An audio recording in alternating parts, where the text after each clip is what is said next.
வணக்கம் தலைவா, அனைவருக்கும் இனிய வணக்கம். இன்றைக்கி நம்ம இந்த ஒரு வீடியோவில் எதை பற்றி பார்க்க போகிறோம் அப்படின்னு பார்த்தீங்கன்னா, தமிழகத்தில் நகைக்கடன் வாங்கியவர்களுடைய தற்பொழுதைய நிலைமை, நகைக்கடன் தள்ளுபடி வழங்குறாங்களா இல்லையா? ஸோ இதை பற்றின ஒரு முழுமையான சிறு தொகுப்பை தான் இந்த வீடியோவில் நம்ம பார்க்கலாம். யாருக்கு இந்த தள்ளுபடி, எவ்வளோ நகைக்கடன் வாங்கியவர்களுக்கு இந்த தள்ளுபடியை தமிழக அரசு கொடுக்குறாங்க, நகைக்கடனில் என்ன வரவிருக்கும் மெகா அப்டேட்டு என்ன? ஸோ இது எல்லாமே இந்த ஒரு வீடியோவில் நம்ம தெரிஞ்சுக்குவோம். தமிழகத்தில் கூட்டுறவு மற்றும் பொதுத்துறை வங்கிகளில் 5 சவரன் வரை நகைக்கடன் பெற்றவர்களுக்கு அக்கடனை திருப்பி செலுத்துவதற்கான ஆயத்த பணிகளை அரசு ரகசியமாக தொடங்கியுள்ளது. தகவல்கள் தெரிவிக்கிறது. பொருளாதாரத்தில் பின்தங்கிய மற்றும் சிறு மற்றும் குடும்ப விவசாயிகளுக்கு முன்னுரிமை அளிக்கும் வகையில் தகுதியான பயனாளிகளின் பட்டியலை தயாரிக்குமாறு வங்கிகளுக்கு உத்தரவிட்டிருக்காங்க. கடந்த 2021ஆம் ஆண்டை போலவே பயனாளிகள் மற்றும் அசல் மற்றும் வட்டி தொகையை ரத்து செய்துவிட்டு அதே பொறுப்பை போலவே அரசே ஏற்றுக்கொள்வது குறித்து ஆலோசனை செய்யப்பட்டு வருகிறது. இந்த அதிகாரப்பூர்வ அறிவு வரவிருக்கும் தமிழக பட்ஜெட் கூட்டத்தொடரில் வெளியாகலாம் என்று எதிர்பார்க்கப்படுகிறதுங்க.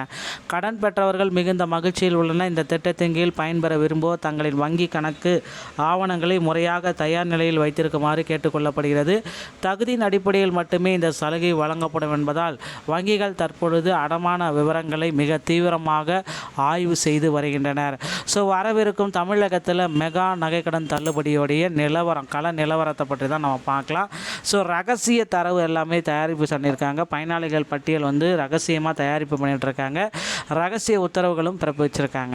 கூட்டுறவு மற்றும் பொதுத்துறை வங்கிகளுக்கு முன்னுரிமை. சில பொதுத்துறை வங்கிகளின் கடன்களின் பரிசீலனைக்கு சமீபத்திய தொடர்ச்சி. கூட்டுறவு வங்கிகளில் விவசாயிகளுக்கு 75,000 வரை பயிர்க்கடன் தள்ளுபடி செய்ததன் தொடர்ச்சியாக இந்த நடவடிக்கையை எடுத்திருக்கிறதா சொல்லியிருக்காங்க.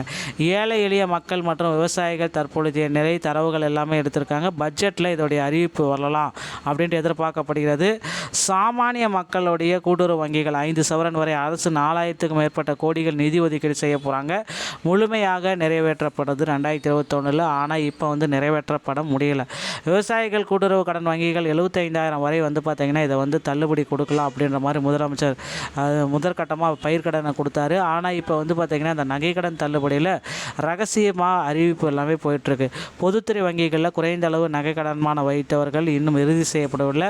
முதல் முன்னுரிமை அப்படின்னு நாம் பார்க்குறப்ப கூட்டுறவு வங்கிகளில் கடன் பெற்றவர்கள் தான் முதல் முன்னுரிமை.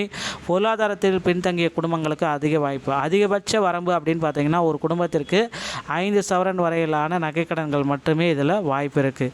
ஸோ கணக்கீடு முறை 5 சவரன் என்பது தனிப்பட்ட கடன்களுக்கல்ல, ஒரு தனிநபர் அல்லது ஒரு குடும்பம் பெற்ற மொத்த கடனின் அளவை வைத்து இதை நாங்கள் கணக்கிடுவோம் அப்படின்னு சொல்கிறாங்க.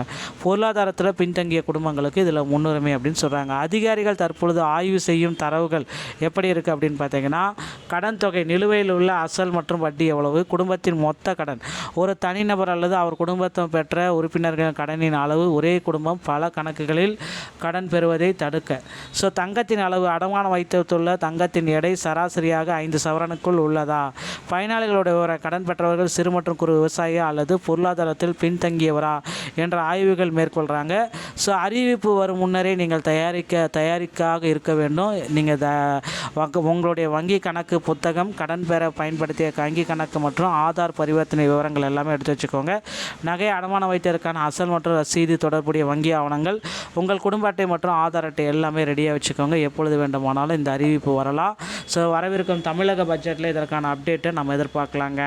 நண்பர்களே, நகைக்கடன் தள்ளுபடி குறித்து அடுத்தடுத்த தகவல்களை தெரிஞ்சுக்க நீங்கள் நம்முடைய சேனலோட இணைந்திருங்க. நன்றி, வணக்கம்.